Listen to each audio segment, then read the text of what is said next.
Welcome to the Airline Pilots Podcast. I'm Jason Ambrosi. Airbus and European regulators are pushing for airline operations with a single pilot during some phases of flight. Airline pilots know that safety depends on having at least two pilots on the flight deck at all times. When something goes wrong in flight, the presence of at least two pilots on the flight deck is irreplaceable. During this year's Air Safety Forum, ALPA recognized First Officer Emily Wiprud, who experienced the type of event that pilots have trained our whole career for, yet hope to never experience. Flying out of Portland in January, the exit door plug departed Alaska Airlines Flight 1282, causing a rapid depressurization. I joined First Officer Wiprud for her exclusive first interview after the event with Kris Cleave from CBS News. The following episode is our interview with CBS, where First Officer Wiprud gave her first-hand account of an event that shook aviation and demonstrated the value of having two highly qualified, fully trained, and well-rested pilots on the flight deck at all times. It sounded like, January 5th started as a pretty normal day. You left the gate, you took off. Yeah. Did you have any sense that there was something wrong with the airplane when you took off? No, Kris. In fact, everything was perfect. It was a typical startup, taxi, takeoff. In fact, through 10,000 feet, we check the pressurization of the airplane. That's a routine check that we do. And everything was normal. It was perfect.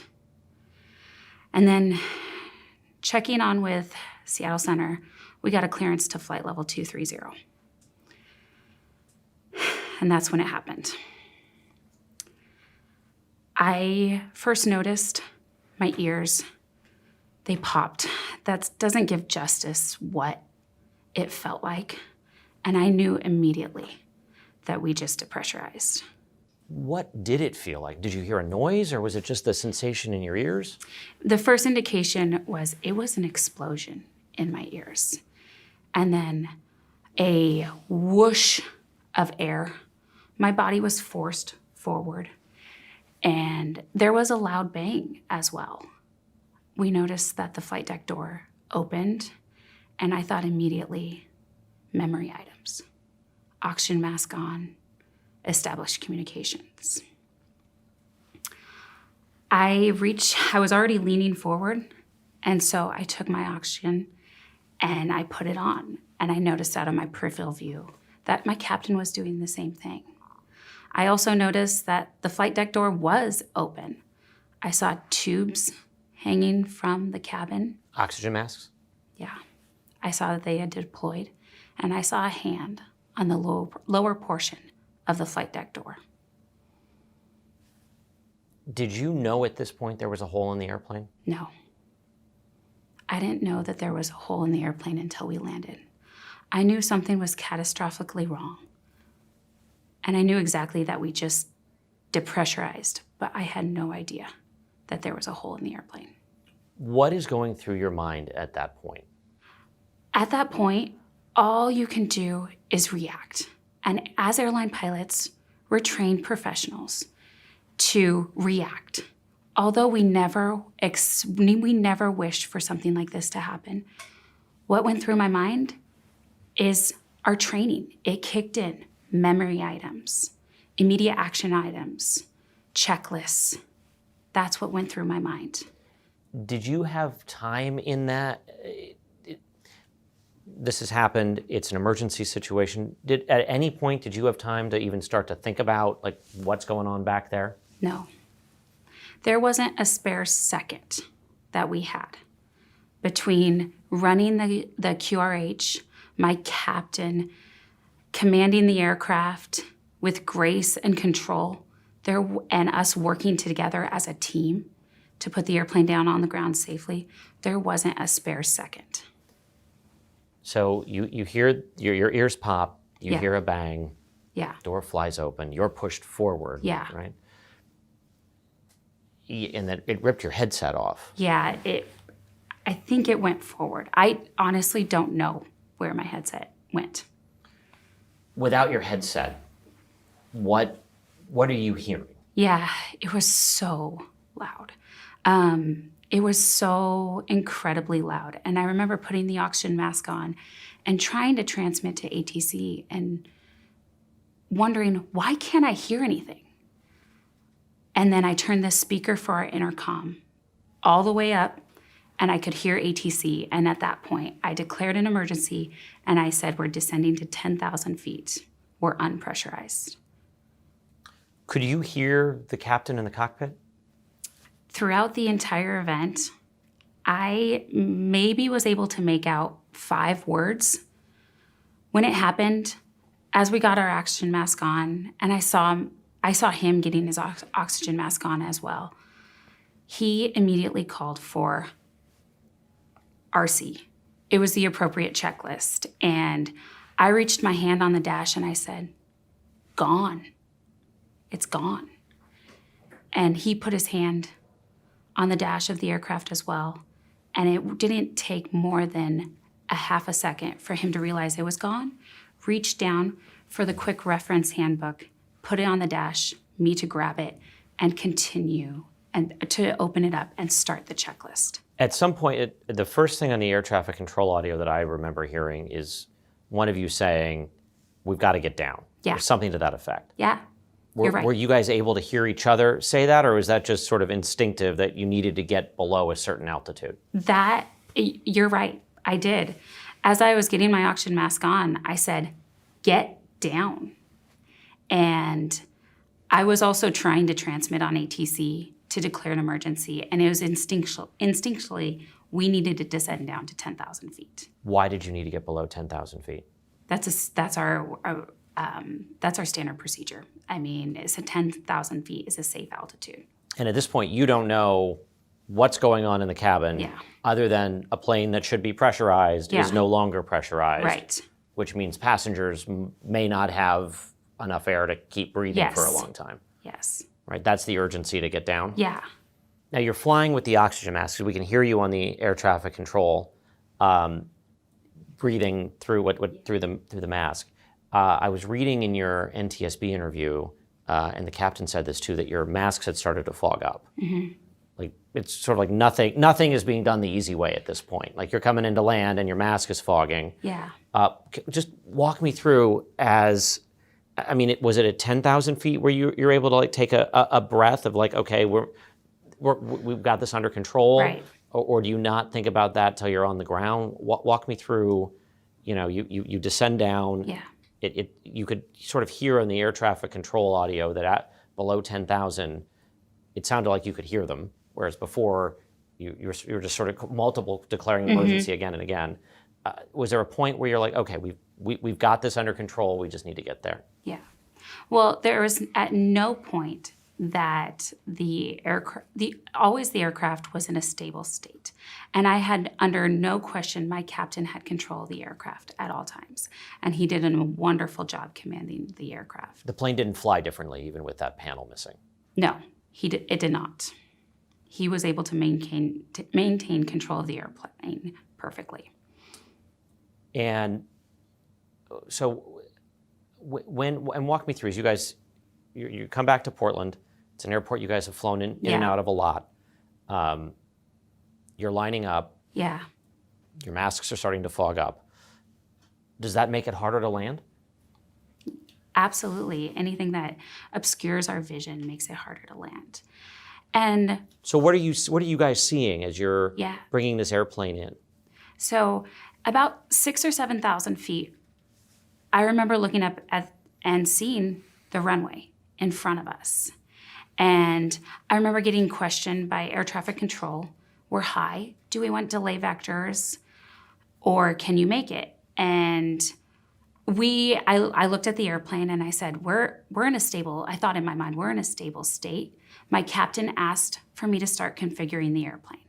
And we did. And as we got lower and lower, that's when it happened that our oxygen mask started fogging up. So in order to clear it, you breathe. So all I could hear at that point was us breathing heavily back and forth. And I remember as we're coming into land, on what we call short final, I remember, okay, the gear's down, the flap's down, the runway's there, and it was a windy, gusty night. And I remember my captain asking for a couple extra knots added to his speed so that to maintain positive control of the aircraft. And he made the most perfect landing. And about 400 feet, I heard from our company operations frequency, Charlie 5 is a gate. And I didn't respond. So as we landed, my captain kept on taxiing, and we pulled directly into the gate. In the cockpit, as you're going through this, you described it as, you don't have a headset, you're on oxygen, you're listening to ATC and the captain, I think, through a speaker, right? Yeah. Like how loud was it? And what was that environment like? I mean, it sounds like it's chaos for a period of time. You're right. And the startle factor, we're humans. It was. And then our training and our kicked in. And even though it was so incredibly loud, we resulted back to our training. And we did exactly what we were supposed to do, the memory items, checklist. It was very hard to communicate. In fact, at 10,000 feet, I remember looking at the aircraft, and we were 290 knots at 10,000 feet. I had just finished the checklist, and I heard ding, ding, ding over and over again. I knew our flight attendants were trying to call us. And I saw my captain try to communicate them, try to respond. And then he said to me, land. What I later found out, what he told me was, there's a hole. Let's land. And I set him up for the approach, and we did. But all you heard was land. Land. I don't know if you had a chance to, I mean, you probably talked to the flight attendants. Yes. I was really struck in reading their NTSB interview, where one of them, said, we didn't know what was going on in the cockpit. Where are the pilots? Are they alive? Do they know there's a hole in the airplane? Right. That's how hard it was to communicate. Yeah. Just like, no, and you didn't know if they were okay in the back. No. I just knew the gravity of the situation, that the safest course of action was to get that airplane on the ground as quickly as possible. And I guess if they're dinging through, that's at least a sign that people are okay in the back, right, alive. And they're trying to reach us. They're trying to tell us something. And my captain heard, he wasn't able to, like I said, establish communications, but he was able to hear the flight attendants calling from the back to the forward of the aircraft. And he heard them communicating with each other. And that's when my captain learned that there was a hole in the airplane. And you don't necessarily know what that even means. Is that like, a window went out, there's a, you don't know, but there's something shouldn't be there. Right. You get to the gate. Yeah. And I imagine there's like pilot-y things you do before you park the plane and open the cabin door. But when you open the cockpit, walk me through. Yeah. We're at the gate, we're safe, we're parked. What do you see next? What happens? Exactly. We pulled into the gate. My captain shut off the engines and continued his flow. I did my flow, and I stood up, and I opened the flight deck door. And I saw calm, quiet, hundreds of eyes staring right back at me. And I looked at my flight attendants, and I said, "Are you okay?" And in that response, I heard hole, 4, 5 empty seats, and injuries. And are you thinking when they said empty seats that you'd lost people? Yes. Yes. And it didn't take very long for my captain to stand up behind me, and he requested a count. Let's do a passenger count. And I remember it not taking very long for us to confirm we had 177 souls on board. Everyone was accounted for. Everyone. That had to be an emotional roller coaster, those however long that took. Yeah. I was so thankful. I was in shock. Disbelief. Everybody was there. When the flight attendant said there were empty seats, was that the first time you'd had a chance to like really process what a hole in the airplane could have meant? Yeah. Yes, exactly.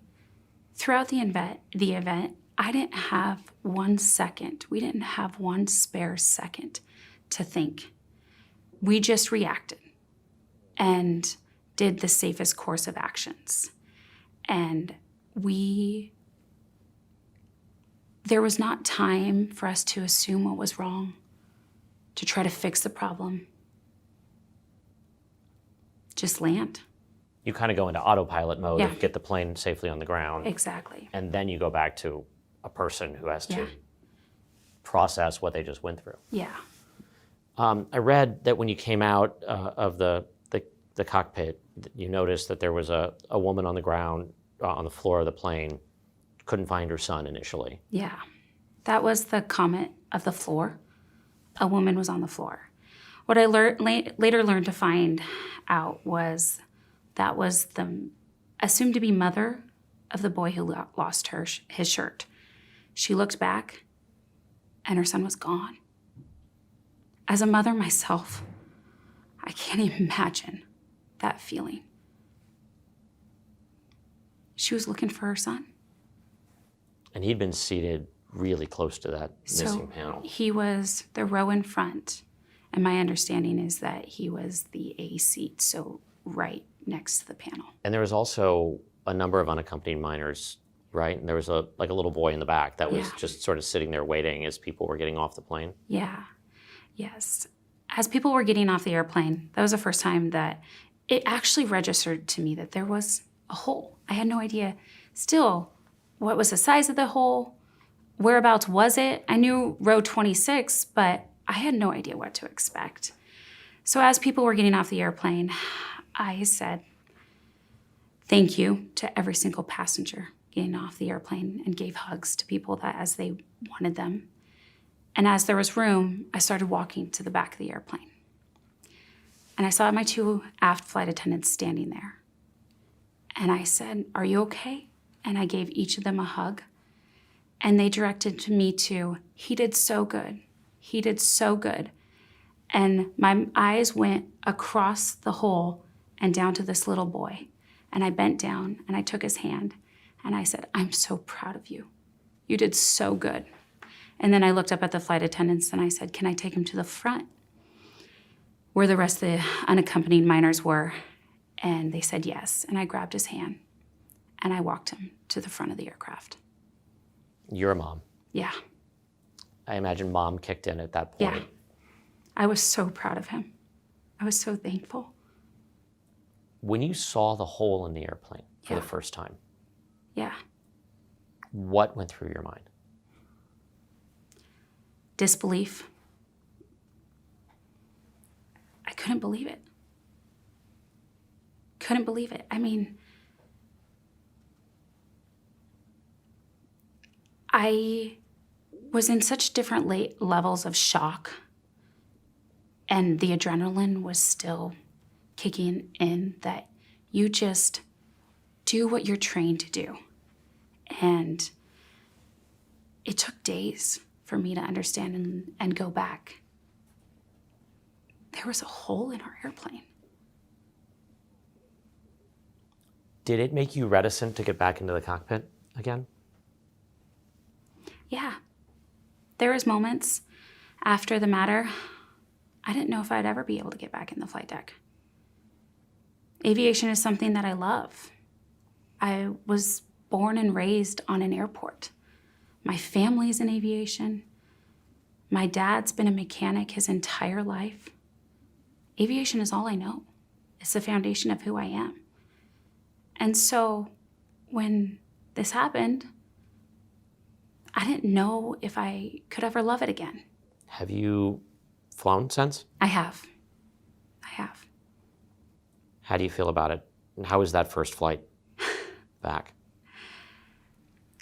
We are professional pilots, and But you're also a person. I'm also a person. And at some point, you have to get back on the horse. You do.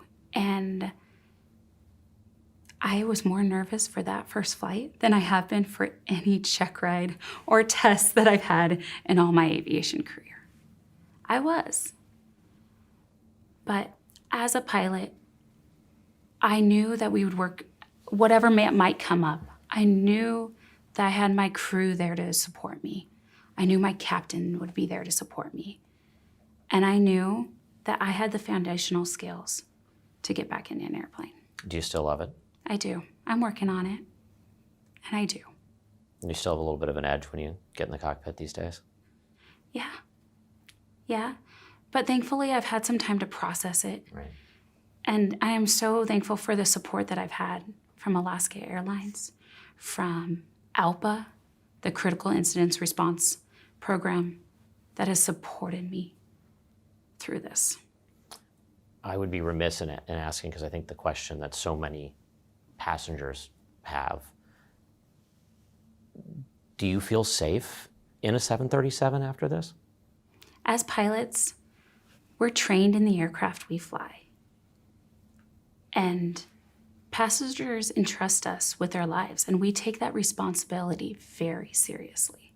So regardless of the manufacturer, we're trained in the aircraft, and we're trained regularly. Do you have confidence in the airplane? I do. I wouldn't take the airplane flying. Like the night of January 5th, there wasn't a doubt in my mind that that airplane was 100% safe. And I take safety very seriously. And we all, as pilots, take safety very seriously. I wouldn't take an airplane flying if I didn't think it was safe. So you're comfortable flying the 737? I am. People are going to call you and the captain heroes. How do you feel about that? I think I am so thankful for the 6 amazing crew members that I had standing with me that day. You're right, my captain is a hero. Same with the flight attendants. Same with all the personnel that was there to support us that day. And it takes all of us working in unison and the crew communicating to have an outcome like we did. And that should be celebrated. Everybody survived. Because this could have gone really differently. You're right. And we ask ourselves that question all the time. Why didn't someone move into one of those seats on a mostly full flight? Why? Why didn't a passenger move themselves? Why didn't a flight attendant move themselves? You know, and if it had happened at a higher altitude, what could that have done? I mean, there's so many things that, you know, must play in your mind. Yeah, exactly. I do not wish this event to happen on anybody else. And I'm thankful that it happened in the scenario it did. Everybody walked away. Everybody walked away. You know, I was at the Capitol on January 6th, and for months afterwards, there was like one certain noise. If I heard it, it brought me back to like the worst moments of that day. Is there something that sticks in your mind like that, something that brings you back there? Yeah. One moment that is particularly sticky, if you want to call it, is opening the flight deck door and looking at all the faces. It was so quiet, calm. It was almost serene.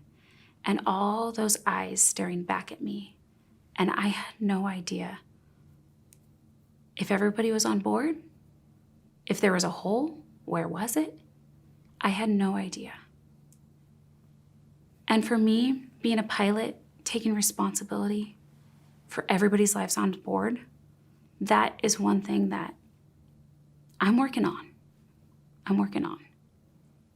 You still feel responsibility for the flight? Yeah, I do. And I take that very seriously. I'm proud to be a pilot. And we carry a lot of responsibility on our shoulders. This is a situation where you couldn't have known there weren't bolts in that panel. No. When you walked the airplane, it wouldn't show up. Yeah. There's not an indicator in the cockpit to tell you that bolts aren't installed. There was nothing you guys could have done or known when you left the gate that night. No, there was nothing. But you still feel some responsibility. Yes. I'm the person who does the exterior walk around of the aircraft. Could I have seen that? Could I have seen that there was something? I didn't. The airplane was in perfect condition. And that goes back to we're trained for safety is our highest priority. And when passengers get on board, we take that responsibility very seriously. Jason, you guys are, ALPA's giving the pilots an award this week. Talk to me about why you wanted to honor the crew. Well, first, I'm honored to be here with Emily, and the actions of this crew just shows how important the rigorous training and qualifications that pilots go through every day. The most important safety device on any aircraft is 2 well-trained, qualified, and rested pilots. So the fact that the instinctual nature of how the training and qualifications just jumped right up front, safe outcome. Just look at this incident. Who would think that everybody would get off the gate safely and we'd be talking about it like we are today. Just that fact is because of that crew. This crew instinctually put their training in place and executed just flawlessly. No thinking about it. No, what do we do in this situation? Just think about how it could have been very different if that was the case. So we enjoy the safest period of history right now, 15 years here in the United States, without a major catastrophe, and a lot of that's because we have the highest training qualification rules in the world, and those rules and those standards are why we are where we are today, because of the 2 well-trained pilots on that flight deck. You've been flying a long time. As you're hearing her tell this story, what's going through your mind? It's moving. Quite honestly, I've got thousands and thousands of hours. I'm an international captain, and while I've had situations, nothing of this magnitude. And I would only hope that if I was in a similar situation, that I would personally act as professionally and quickly and with that instinctual ability that Emily and that crew did. It is the safest system in the world. There's been a lot of flirting with disaster in the last 18 months, 2 years. We saw it play out yesterday on the tarmac in Atlanta. It's enough that I get asked a lot, even by some of my colleagues, is it safe to fly right now? What do you say to the flying public who hears about all of these incidents and starts to wonder, we say it's safe, but is it really safe? Well, flying is the safest mode of transportation in the world, and it's light years ahead of anything else. So anytime something happens, it's sensationalized. But we operate tens of thousands of flights every day, and safely, and no one's the wiser. Pilots intervene on approximately 20% of the flights when automation doesn't work properly. We're there to do that, but yet pilots are reliable 99.999. We can keep going out with the decimals on why we are so safe all the time. So do we always want to be safer? We are always trying to be safer. If we were happy with the safety level in the 1980s, things would look very different today, right? So as part of we're the largest, ALPA is the largest non-governmental safety organization in the world. And we are here this week hosting our annual Air Safety Forum, because we are always striving to be safer. But I can tell you that the traveling public, you are in good hands when you're flying on our airplanes. How many kids do you have? I have 2. 2? How old are they? They're 5 and 9. What do they think of Mom right now? Well, my 9-year-old, he asks a lot of questions, And he's trying to understand. I'm trying to also help him understand. but he's pretty proud of his mom. What made you want to talk to us today? No one else from the crew on that airplane has felt comfortable telling their story publicly. What made you want to talk to us today? This is on my terms. And I'm so thankful for Alaska protecting us, for our union ALPA protecting us, because it was so sensational. And this is now months after. I've had time to process it and work through it. And I'm thankful for the opportunity to come here and talk. Have you been in touch with any of the passengers? I have not, no. And if I had, I'd say the exact same thing that I said to them as they were exiting the airplane. Thank you. Thank you for being seated, for wearing your seatbelt, and thank you for listening to our crew members' instructions. Thank you. I still go back to, and I've seen those photos of the hole in that airplane so many times now. It is still just so hard to fathom how that happened. Just trying to make sense of it. And I wasn't on the plane, That has to be hard for you, somebody who lives on that type of airplane, to just even make sense of such a bizarre chain of events that led to that moment. You're right. It's hard to understand. How did this happen? Why? There's many questions that we can't answer. And I'm very thankful and I'm hopeful. And I'm going to let the NTSB continue their investigation. And I'm sure that there's going to be recommendations to further enhance safety in the future with their final report. Why was it important to you to get back in the cockpit? I love flying, and I take great pride in being a professional pilot. And I needed to prove to myself that I could. One thing that stands out to me is you and the captain were sitting that far apart. Correct. And couldn't hear each other. Yeah. So you're purely relying on your training and what I imagine were like hand signals, if nothing else, right? Yeah, and he was able to hear me as I transmitted to air traffic control. So he heard my voice. It was just extremely hard to hear his voice. Would the outcome have been different? Would it have been a lot harder to do this with just one of you in the cockpit? It's not my job to speculate on what would have changed if there was one pilot. All I can tell you the facts of what actually happened. And there was not 1 second where my captain and I weren't doing something to ensure the safety of that flight. We were working constantly as a team. And you're doing different things than the captain throughout Exactly. all this, right? Like he's hand flying the airplane. He's flying the airplane. And you're doing what? I was doing the checklist and communicating with air traffic control. And you also serve as that second set of eyes. Yeah, in the cockpit, and observe and monitoring the aircraft. Yeah.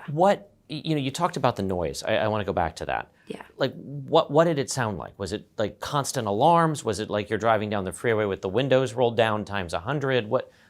Take me in like what that experience was. It's hard to describe because it is something that's very foreign.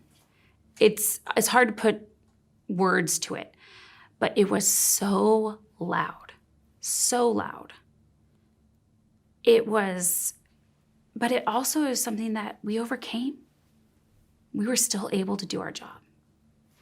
When the initial popping the ears, the bang, did like alarms start sounding? What happens? There was the high altitude alarm in the flight deck went off, and as I got my oxygen mask on, I silenced that alarm. And I also looked at the panel at that time. And like, what are you look at all of the controls and, I mean, I guess you can tell from a gauge somewhere that the plane's depressurized. I mean, did everything else look normal or? Everything else looked normal. And I looked up at the panel. Looked so foreign. Didn't look right. I read that the cabin altitude was at 14,500 feet. That's not right. It confirmed the fact that we were depressurized. And that's when you grab the oxygen mask and... It was before. I grabbed the oxygen mask before that. Okay. Yeah. The memory items, they kicked in. I grabbed the oxygen mask and tried to establish communications, and then went to silencing the alarm and checklist. So at that point, you've seen the alarm, you know something's wrong because the cabin pressure is not right. And The flight deck door flew open. Yeah. Did the door flying open make a noise? I mean, you looked back and you saw that it was open, but Yeah.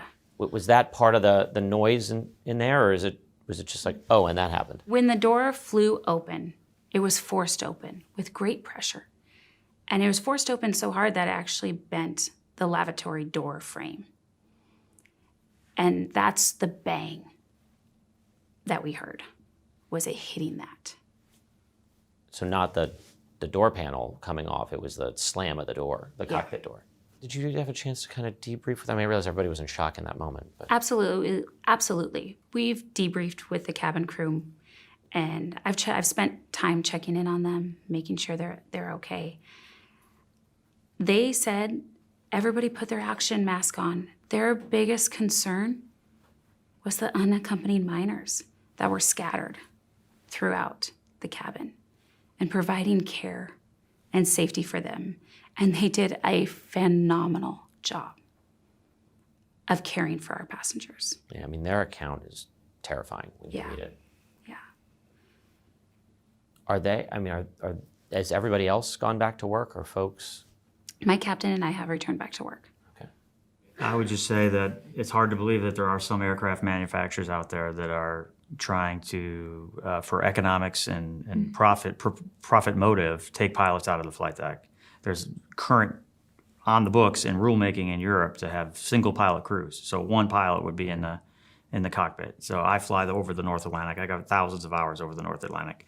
Could you imagine in the middle of the night on your way to Paris or Rome or whatever, one pilot in the flight deck when some traumatic event like this happens? I mean, what's the kind of workload she's describing? Sounds like it was a lot for two people to manage. You're right. It was. It's an extraordinary amount of workload. Not to mention, we embrace technology. Add the technology. It always helps us to manage the situation. But the system is designed with two pilots, a minimum of two pilots, so that you can have that interaction. Yeah. The what's going on right now, what just happened in case one of you doesn't, what just happened, and you can get together and, okay, you fly the airplane, I run the checklist. The time that it would take for another pilot that's napping in the back to get to the flight deck and somehow wake up and get past sleep inertia and what's going on up here, it would be too late. I mean, it's just insane that these ideas out there are to put economics ahead of safety. So again, bring the technology. Let's add things that make our jobs Absolutely. Easier and safer for the traveling and shipping public, but keep the most important safety device, which is at least two well-trained and qualified pilots on the flight deck at all times. Again, this situation clearly demonstrated the value of having at least two highly qualified, fully trained, and well-rested pilots on the flight deck at all times. Thank you for listening to this episode of Airline Pilot Podcast, and thank you to CBS News for allowing us to share this interview with you. If you haven't already, make sure you subscribe to the podcast so that you don't miss any episodes. And if you enjoyed this episode, let your fellow crew members know about the show. If you have any questions or topics you'd like us to cover, reach out to podcast@alpa.org. To listen and subscribe to the Airline Pilot Podcast or learn more about ALPA, check us out online at alpa.org or find us on all major podcast platforms. Until next time, this is the Airline Pilot Podcast. Production copyright ALPA 2024, all rights reserved. Thanks and have a safe flight.